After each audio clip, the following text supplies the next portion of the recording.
Dialogando con el padre Raúl Sánchez. Hoy existe algo que se llama el neomarxismo. ¿Y qué es el marxismo? Pues vamos a tratar de escoger uno de los elementos más descriptivos del marxismo. El marxismo es el pensamiento, digamos, político, filosófico y social que trata de que a través de la confrontación de la lucha de clases puedan lograr las clases menos favorecidas, el proletariado, hacerse con los bienes y el poder económico de aquellos que lo detentan y lo ostentan, para que así el Estado garantice todas las realidades y derechos que tiene un ciudadano. Entonces, a través de esa lucha de clases, donde el proletariado vence a los poderosos, a los ricos, se apodera de los medios de producción, entonces va a adquirir una vida digna, va a alcanzar todos los derechos y va a levantarse de esa opresión que implica estar sometido, trabajando, ganando un salario insuficiente y donde se desconozcan una serie de derechos. Entonces, con la confrontación de las luchas de clases, el proletariado se hace con el poder y puede lograr una vida digna, acorde a el querer, el pueblo para el pueblo, se logran todos aquellos ideales para que todos seamos iguales, etcétera, etcétera. Entonces, ese es el marxismo. Pero el marxismo, en la medida que fue pasando el tiempo, pues fue perdiendo fuerza porque es una ideología falsa y errónea. Es simplemente ver los países donde ha existido marxismo y qué es lo que hay. Pérdida de libertad, opresión, ¿no? Subyugamiento, miedo, persecución, desaparición, muerte, y los que se encargan de liderar estos movimientos marxistas, pues son los que viven bien, ganan bien, se visten bien, comen bien, y el pueblo sufriendo, malgastándose en la pobreza y sumidos en la tristeza.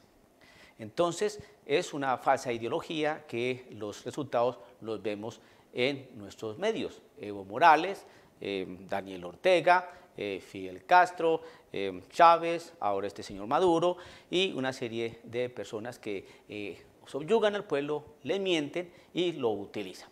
Muy bien. Entonces, el marxismo, pues hoy en día pues nadie cree en eso. Entonces, la gente está desilusionada y obviamente pues los poderosos son los que están ahí sentados y no quieren que nadie les quite el poder, ¿no? Y que luchan por el pueblo. Yo me acuerdo que en mi país, Colombia, en la época de los años 60, ¿no? Cuando estaba toda la moda del hipismo y toda esa realidad del socialismo, ¿no? Hacía poco se había en Cuba se había logrado pues, todo el desarrollo del inicio y desarrollo del comunismo con Fidel Castro. Entonces eso todo llegó a los ambientes latino y hispanoparlantes. Entonces en la nacional todos los hombres, muchos hombres estudiantes y mujeres que estaban allí eran infiltrados en la universidad, ¿no? Y duraban muchos años en la universidad estudiando determinadas carreras, pero era simplemente por llevar toda la ideología del comunismo. Entonces todos hablaban así, eran con su mochila terciada y sus pelos largos y con un lenguaje todo así como subversivo, en medio de marihuana y en medio de una manera de ser, pues tratando de exaltar el ánimo de las masas estudiantiles para que se dejaran que salieran de ese círculo pues tan aburridor y tan mediocre, pues que era el ser prácticamente como borregos de una sociedad que necesitaba cambios fundamentales a nivel económico, político y social. Y páseme el cacho, hermano, que aquí vamos a cambiar esto, y ármese, compañero, porque la lucha es larga y porque nuestros ideales y el político y acabar con la clase de la oligarquía que siempre ha mantenido al pueblo sometido y no sé qué, y con un lenguaje demagógico y estúpido, vacío de toda realidad. La prueba está que eso no dio resultado. Tantos años de la guerrilla en Colombia y eso se volvió, ¿qué fue? Un negocio. Apareció la narcoguerrilla, murieron los campesinos, desaparecidos aquí y allá, muertos, sangre, desolación, por ese señor llamado Karl Marx, por ese señor que está ahí en la pantalla que se llama Lenin, y por otro Engels y otros igualmente pensadores que pensaban que a través de ese sistema político, económico y social iban a darle el bienestar y el paraíso al mundo entero, con la confrontación de las luchas de clases. Pues bien, eso fracasó, vemos que fracasa, lo estamos viendo, o sea que no es mentira, y todos esos ideales de la Universidad Nacional, del hippismo y todas las cuestiones, se convirtió hoy en día en la manera de vender la marihuana, hermano, y de parar la universidad, y de parar algunas cosas, pues, porque no les convienen a determinados grupos de personas. Entonces, lo que está pasando con el neomarxismo, entonces, ¿qué están utilizando? Primero que todo, se buscan un chivo expiatorio. ¿Quiénes son los que sufren? Los excluidos, los pobres, los marginados. Eso a nivel de comunismo. Ahora a nivel social. Los excluidos, marginados, ¿quiénes son los que pobrecitos? Ah, los homosexuales, esos. Vamos a tomar esos. Los excluidos, los que la gente siempre los ha apartado, los que los ha tratado como lepra, como dice James Martin, ¿no? Ese sacerdote jesuita, que la iglesia ha tratado al homosexual como leproso. Oiga pues la brillantez de este hombre. Entonces va a ser una confrontación de luchas, de clases. Entonces, porque es el neomarxismo, ya no es confrontación ni lucha de clases entre los que detentan y ostentan el poder económico y el proletariado, es decir, los trabajadores, enfrentamiento, no, ya el enfrentamiento va a ser con otros, escogen a alguien que nos interese, que siempre lo podamos pobretear. El homosexual, llamemos al homosexual, ese, vamos a defender los derechos del homosexual, a el LGTB, los pobres hombres que siempre han sido rechazados, que no dejan tener familia, pobrecitos, y entonces empiezan un enfrentamiento con la familia tradicional, con el matrimonio tradicional, ¿no? Entonces, ¿por qué?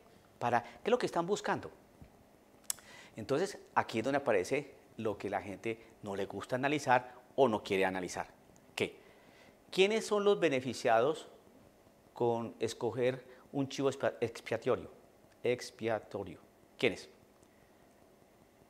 ¿Los pobres? ¿Los pobres son los beneficiados? Los pobres van a seguir siendo pobres. Siempre van a tener pobres entre ustedes, dice la palabra del Señor. Entonces, ¿y los pobres han salido pobres? No. ¿Quiénes son los que se hacen ricos? Ah, mire a Chávez. Mire a Fidel Castro, mire a Evo Morales, mire a Ortega. Mírenlos, mire a Lenin. La vida que tuvo Lenin. Entonces, la historia no nos deja mentir. ¿Que les importa el pobre? Por favor. Esa es la manera que tienen para lograr algo. Nunca les interesó el pobre. Nunca les interesó el pobre. Si les hubiera interesado el pobre, la teología de la liberación no se hubiera creado, no se hubiera inventado. Si verdaderamente les hubiera interesado el pobre, predican el evangelio. Porque el evangelio sí libera, las armas no, las armas producen muerte, no liberan. Y eso se constata a través de la historia. La historia no nos deja mentir. Entonces hoy traen al homosexual porque vamos a trabajar por los derechos, no, del homosexual. Pobrecitos. Pobres hombres y mujeres con esa condición. Y entonces, ¿para qué? Para hacer un enfrentamiento entre la familia tradicional y los matrimonios tradicionales. ¿Quién sale beneficiado de eso? ¿O con esa realidad? ¿El homosexual? Por Dios santo. No sean ingenuos. Los gobiernos que manejan toda esa realidad. ¿Cuánto ganan? ¿Cuánto invierten? ¿Cuántos condones venden? ¿Cuántos abortos producen? ¿Cuánto ganan con la tramitología de adopción de niños? ¿Cuánto ganan haciendo todo ese alboroto? ¿Qué es lo que quieren afectar? ¿Quién gana? ¿Quién sale desprestigiada en todo esto? La iglesia. ¿Les importa el homosexual? Ni cinco. Ni cinco. ¿Les importa hablar del homosexual que ha sido tratado y ha dejado su homosexualismo?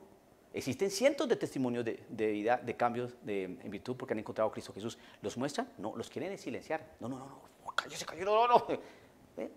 Y entonces usted, que todavía está pensando que sí que los pobres, Ahorita los homosexuales, eso es lo que llaman neomarxismo y solamente le puse un ejemplo sencillo.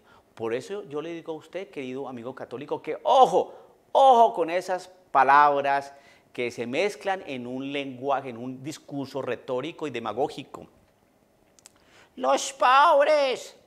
Teología de la liberación, marxismo, ¿dónde están los pobres? ¿Se preocupan por el pobre? Por favor. Los negros. Los negros. ¿Cuántos subieron los negros? Siempre se escoge algo para entablar lucha, contraste. Los homosexuales. ¿Les importan los homosexuales? Hay muchos homosexuales que no se sienten representados por el grupo LGTBI, por el arco iris y toda esa serie de mariposadas. Yo quiero que usted, querido católico, abra las entendederas y piense dónde está Cristo Jesús en todo eso y dónde la misericordia de Cristo Jesús en todo eso y toda la realidad de Dios y de la fe en todas esas cosas. Quiero que usted piense qué pasó con Sodoma y Gomorra. Eso que está en la Sagrada Escritura, ¿a nosotros qué nos puede decir en este tiempo actual? ¿La sodomía tiene algo especial o relevante para nuestra vida de fe? ¿Tiene algo relevante o especial para nuestra vida social y familiar? ¿Tiene algo que ver para sostener o mostrar algo para la institución de la familia? ¿Y quiénes son los que se benefician con todo eso? ¿Dónde está Cristo en esa realidad? Cuando uno empieza a mirar a Cristo, ¿no?, en la realidad del Evangelio, de la buena noticia, uno ve a un Cristo misericordioso, pero un Cristo que invita a una conversión y a un cambio de vida radical a través del amor, de la abnegación, de cargar la cruz y de seguirlo a Él, no con otras patrañas. Lo que sale de allí o lo que esté fuera de eso viene del maligno. Utilice el caletre, utilícelo. Dialogando con el padre Raúl Sánchez.